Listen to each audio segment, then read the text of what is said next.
ये भी भारतीय संस्कृति है कि व्यक्ति को एक पॉइंट पे जाके लगता है अब और कुछ करने की आवश्यकता, मुझे जितना करना था कर दिया, कमियां हैं अगली पीढ़ी सुधारे, मुझे अब क्या बन जाना चाहिए, सन्यास।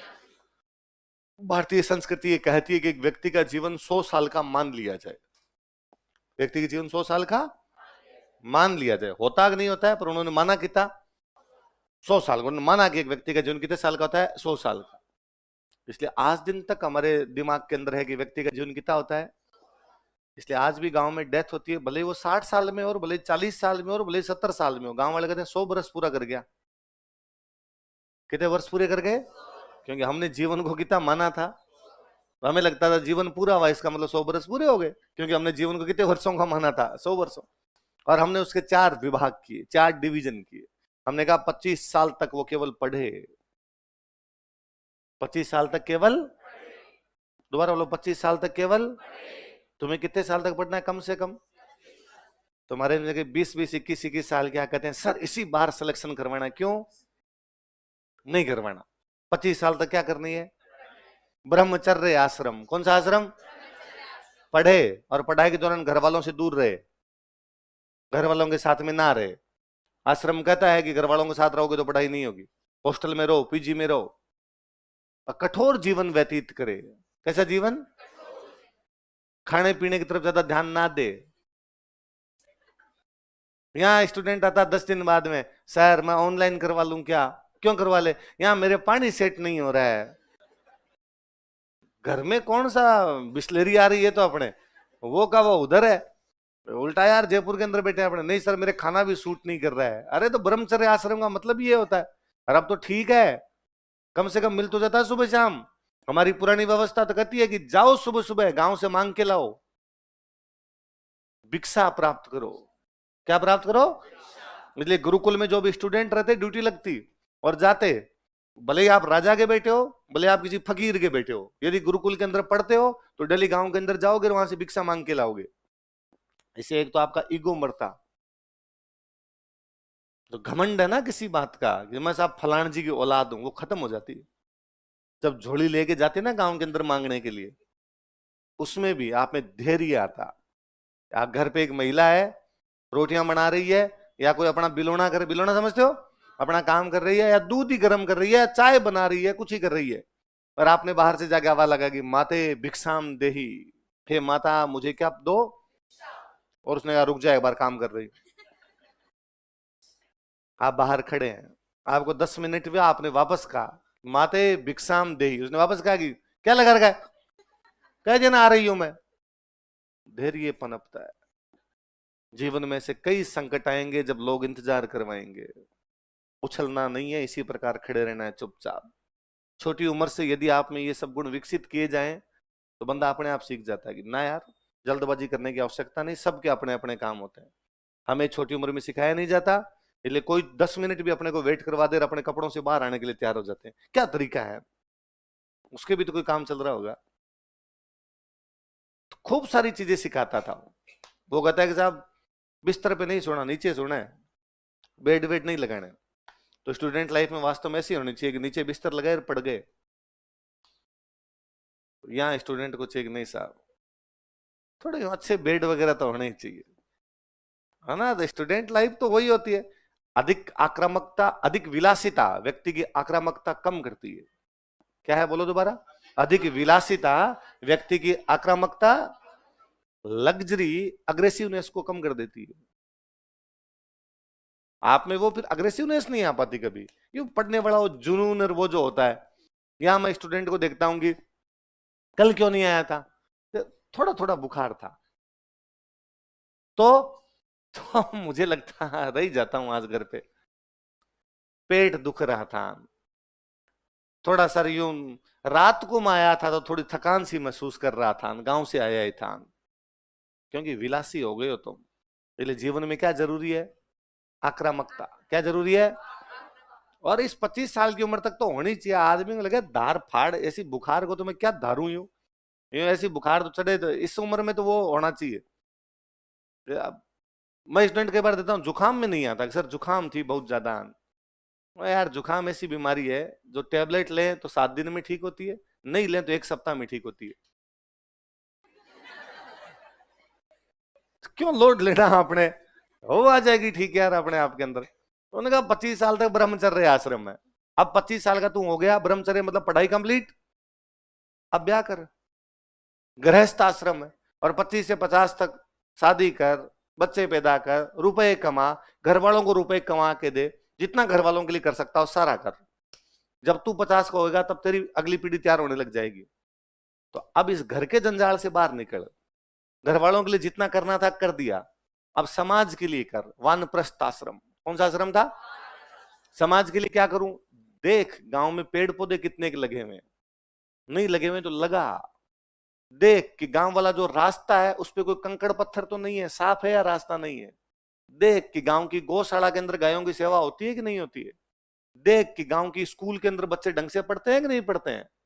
देख कि गांव के अंदर पानी की व्यवस्था प्रॉपर होती है कि नहीं होती है। देख कि गांव के अंदर लोग लड़ाई तो नहीं करते हैं कहीं। देख कि बच्चों के अंदर नई पीढ़ी में संस्कार आ रहे हैं कि नहीं आ रहे हैं। और नहीं आ रहे हैं तो सीखा तूने 50 साल तक जो सीखा है वो, अब तेरी जीवन हो जाएगा 75 वर्ष का। कितना हो जाएगा? अब छोड़ दे सब कुछ, समाज भी छोड़, घूम, सन्यास धारण कर। सन्यासी वह है जो एक जगह पे लगातार 3 दिन नहीं रुकेगा। एक जगह पर लगातार, क्या पता आप एक जगह पे लगातार 3 दिन रुको फिर उस जगह से मोहब्बत हो जाए। आप बोलोगे यार ये जगह थोड़ी ठीक है, फील ठीक होता है यहाँ पे ना। सन्यासी का मतलब है मोह माया से दूर। ये भी मोह माया नहीं कि जगह अच्छी लगती है तो घूम के क्या करूं, तो जो 75 वर्षों में जो सीखा वो दुनिया को बता। इसलिए आज दिन तक हमारे दिमाग में है कि सन्यासी आता तो लोग मिलने के लिए जाते हैं कि बाबा जी 2 बात तो बताई सी, क्योंकि हमारी व्यवस्था ये कहती थी कि सन्यासी यही बताने के लिए आते हैं कि हमने 75 वर्षों में क्या क्या सीखा है। अब सोचिए एक राजा जो इतने बड़े साम्राज्य का अधिपति रहा होगा, अपने अंतिम समय में सोचता है कि मैं सब कुछ छोड़ के सन्यासी बन जाऊं। लोगों से थोड़ा बहुत नहीं छुड़ता। आजकल के नेता यूं व्हील चेयर पे भी टिकट मांगते हैं कि एमएलए का टिकट दे दे, कोई एमपी का टिकट दे दे, कोई मंत्री बता दे। साम्राज्य के साम्राज्य लिए बैठे थे। और एक दिन जी मेरे बेटे का तू संभाल, मुझे यहां पर अब रहना। इसीलिए भारतीय संस्कृति बाहर वालों के लिए बड़ी कौतूहल का विषय रही। उनको बड़ा अमेज करता था वो, क्या ऐसे कैसे हो सकता है, कोई सब कुछ छोड़ कैसे सकता है। छोड़ना बहुत बड़ी चीज होती है ना। ये व्यक्ति प्राप्त करना चाहता है, ये भी दे दो, ये भी दे दो, ये भी दे दो, पर एक के पास सब कुछ है और उसने एक दिन का आगे नहीं चाहिए। ये तो क्या आपके पास है ही नहीं, हो ही फकीर, और फिर आपको मैं सब कुछ छोड़ रहा हूं क्या? छोड़ने के लिए भी तो होना चाहिए ना कुछ। पर एक व्यक्ति ने सब कुछ कमाया और उसके बाद सब कुछ छोड़ दिया। वैसे बापा रावल जैसे लोग हैं, इसलिए आज दिन तक हम याद करते हैं। हम कहते हैं साहब मेवाड़ के राजाओं में जब भी कभी होगा कि सबसे पहला बड़ा राजा कौन हुआ था, तो वो कौन हुआ होगा? भारत में जो राजा थे वो खुद को भगवान का अवतार ही मान लिया करते थे। वो कहते थे कि हमें तो यदि किसी ने भेजा तो किसने भेजा है? भगवान ने।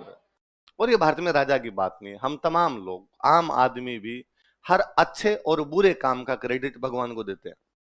जीवन में कुछ अच्छा हुआ तो भी किसने करवाया, जीवन में कुछ बुरा हुआ तो भी किसने करवाया। हम अपने ऊपर लेते ही नहीं कुछ, जो हो रहा है किसकी वजह से हो रहा है। यदि जीवन में कुछ बुरा हो जाता है, एक्सीडेंट हो गया कि साहब भगवान की मर्जी थी, है ना। आज भी किसी की डेथ हो जाती है और हो जाती है तो भी लोग कहते हैं साहब ऊपर वाले ने ही सांस लिखी थी, है ना। ऊपर वाला जो करता है उसमें राजी रहना ही पड़ता है, हमारी तो उसके आगे चलती। यदि आपके जीवन में कुछ अच्छा भी होता है कि इस बार खेती बहुत अच्छी होगी, अपने फसलें बहुत अच्छी होगी, उसका कारण क्या रहा कि भाई पिताजी होंगे, ताऊजी जो भी अपने खेती करते हैं वो सुबह जल्दी उठ के खेत गए होंगे, पूरे साल मेहनत की होगी, बुआई की होगी, जुताई की होगी, तब जाके अच्छी फसलें हुई। यूं थोड़ी हो जाती है कोई। पर फिर भी यदि आपके पिताजी कोई कहेगा अरे यार इस बार तो इतनी शानदार फसलें हुई, आपके पिताजी कभी नहीं कहेंगे कि हाँ मेहनत का नतीजा है।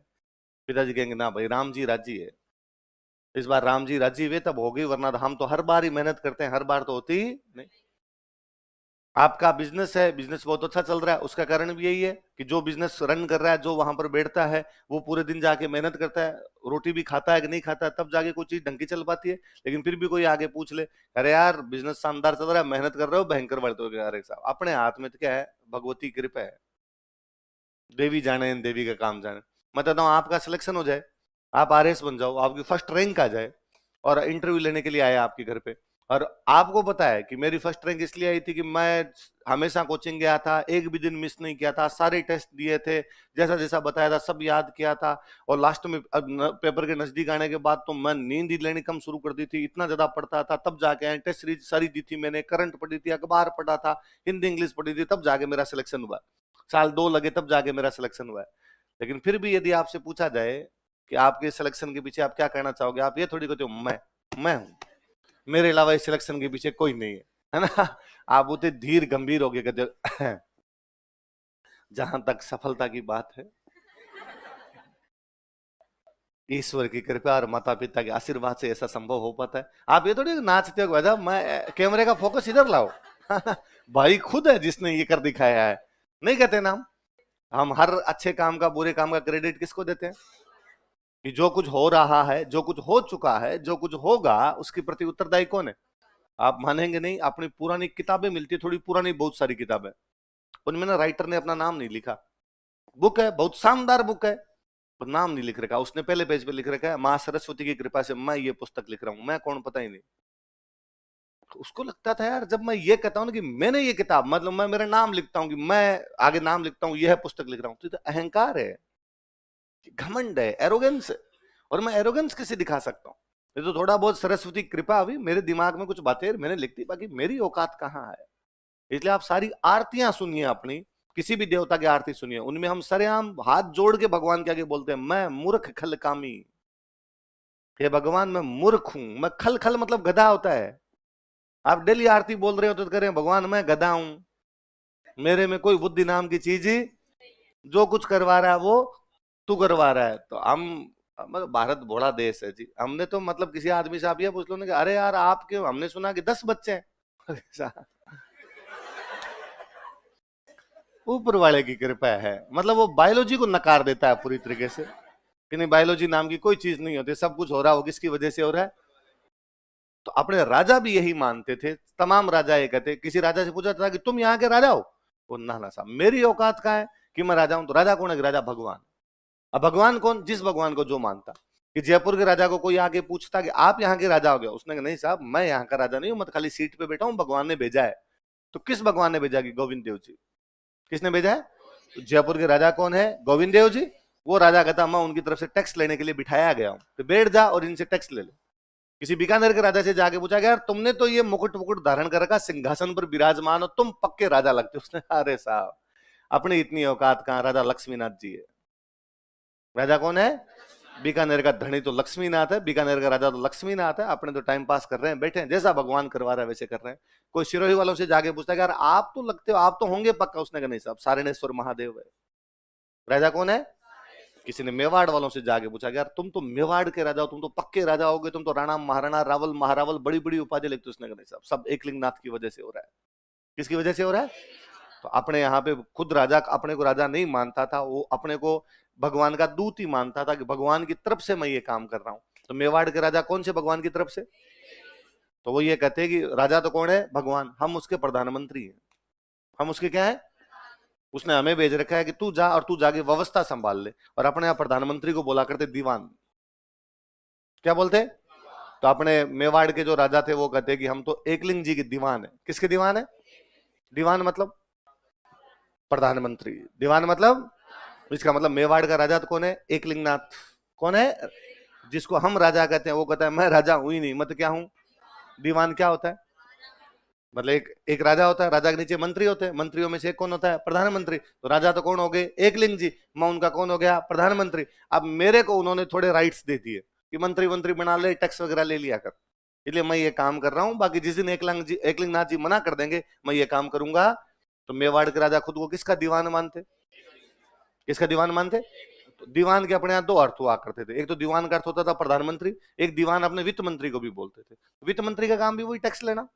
तो वो कह रहा है साहब तुम हमसे टैक्स क्यों ले रहा है? तो जब राजा भगवान ने साहब भेजा है, भगवान ने कहा टैक्स तू दे लिया कर, क्योंकि मैं उनका क्या हूं। हमने ये कहा कि हम गुहिल वंश पढ़ रहे हैं, मेवाड़ का गुहिल वंश में पहला राजा कौन सा पढ़ा हमने? बापा रावल। कौन सा पढ़ा? बापा। बापा रावल चित्तौड़ पे कब्जा कर रहा है, कब कर रहा है? 734। इसका मतलब 734 के आसपास बापा रावल है। कौन से वंश का राजा है? गुहिल। गुहिल कब था? 566। कब था? तो 566 से लेके 734, 566 से 734, इस 150 साल में भी तो राजा बने ही होंगे, हमने उनके नाम तो नहीं पढ़े। तो हमने कहा कि नहीं सर, बड़ा राजा बापा रावल था, इसलिए बीच वाले ही थे, बड़े राजा नहीं थे, तो उनके नाम तो नहीं पढ़ेंगे, हम किसका नाम पढ़ेंगे, बापा रावल। कोई हमसे पूछ ले तुम्हारे पास क्या ऐसा मीटर है जिसे नाप के तुम बता देते हो कि बड़ा राजा ये है, क्या है, तो आपको सर चित्तौड़ पे कब्जा किया था, इससे पहले वालों ने किसी ने भी चित्तौड़ पे कब्जा, नागदा बेटे थे छोटी मोटी जगह पे, चित्तौड़गढ़ पे जाके कोई कब्जा कर रहा था तो कौन कर रहा था,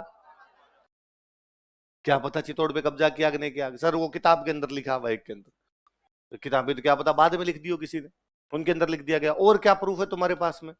तो हम कहते हैं कि मेवाड़ के राजाओं में बापा रावल पहला राजा, इसके सोने के सिक्के मिले, क्या मिले हैं, इससे पहले वालों के सिक्के तो मिले हैं पर चांदी और तांबे के हैं, सोने के सिक्के अपने आप में बताता है कि भाई के पास पैसे तो आए हैं, कोई मोटा जुगाड़ हाथ तो लगाया तभी जाके उसने किसके सिक्के चलाए हैं। तो कोई पूछेगा मेवाड़ के राजाओं ने सबसे पहले सोने के सिक्के किसने चलाए थे, इसकी सेना जब वहां से वापस लौट रही थी तो एक गांव में लंबे समय तक इसकी सेना का पड़ाव रहा, वहां पे इसने कैंप लगाया था अपनी सेना का वहां पे, तो जहां पर सेना के कैंप, अच्छा सेना के कैंप ऐसी जगह लगते हैं जहां पॉपुलेशन नहीं हो, खाली जगह पे जाके लगेगा सेना कैंप, पर सेना के कैंप लंबे टाइम तक चलते, भाई एक सेना आगे पड़ी और कई दिन तक 3-4 महीने तक वहीं पड़ी रही सेना, तो सेना जहां पर आगे कैंप लगाती ना उसके आसपास दुकानें खुल जाती, कि भाई कोई आसपास वाला बंदा तो उसको बताए सेना को दूध तो चाहिए ना, तो डेयरी खोल लेते हैं तो अपनी बिक्री हो जाएगी। कोई परचून की दुकान खोल लेता है कि यार ग्रोसरी भी तो चाहिए इनको, तो अपने बेचेंगे यहाँ से। किसी ने गेहूं का कुछ खोल लिया कि यार अनाज चाहिए, अपने देंगे। किसी ने चावल वो चने का कुछ दानों का खोल लिया कि घोड़ों को भी इसके चाहिएगा। किसी ने हथियार वाले ने खोला कि यार सेना है तो हथियार भी पड़ी है, तो वहां पे दुकानें खुल जाया करती। कैंप लंबे टाइम तक चलता तो उन दुकानों वालों के परिवार बच जाया करते थे, कैंप उड़ जाता वहां पर गांव बस जाता। बहुत सारी जगह ऐसी है जहां पर कभी छावनी बनी होगी लेकिन छावनी तो उठ गई, लेकिन वहां पर क्या बस गया बाद में, गांव बस गया। तो बापा रावल जब आता है तो उधर से वापस लौटते समय पाकिस्तान वाला जो पंजाब है वहां पर एक गांव में लंबे टाइम तक रुकता है। वो गांव को पंजाबी भाषा में बोलते हैं पिंड। क्या बोलते हैं, पिंड। सुना होगा पंजाबी गाने में आप सुनते हैं, तो गांव को क्या बोलते हैं, पिंड। तो एक पिंड है जहां पर कौन रुका था, बापा रावल। कौन रुका, बापा रावल। तो वहां से आ गया, पर लोगों के बहुत सालों तक याद रहा कि यार ये गांव क्यों बसा, कि यहाँ पे रावल रुक के गया था। कौन रुक के गया, रावल दा पिंड, रावल दा पिंड, रावल दा पिंड, रावल दा पिंड। आज तक पाकिस्तान में रावलपिंडी कौन सा शहर है, उस रावलपिंडी का नाम रावलपिंडी इसलिए है क्योंकि वहां पे कैंप लगाया था किसने,